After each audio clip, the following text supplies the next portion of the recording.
L'expérience fonde notre foi. Laissons-nous conduire par la figure narrative de Jésus qui enseigne. À Capharnaüm, il entre dans la synagogue. Il enseigne, Marc 1, 21.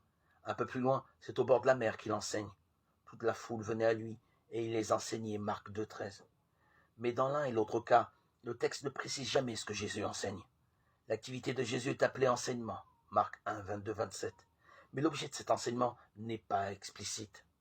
De toute évidence, seul compte pour l'évangile de Marc l'événement que Jésus est lui-même lorsqu'il enseigne.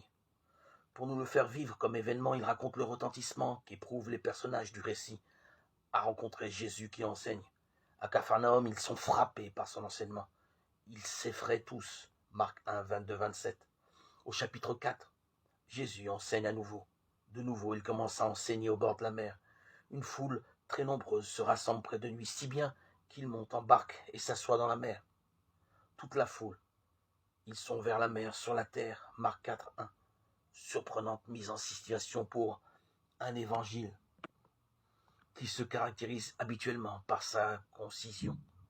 En fait, le récit prend le temps de camper l'événement que Jésus est lui-même en enseignant.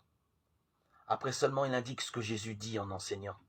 Il leur enseigne en parabole beaucoup de choses, Marc 4, 2. La règle aurait-elle changé? En apparence seulement, car jamais le texte ne dira explicitement les choses que Jésus enseigne en racontant.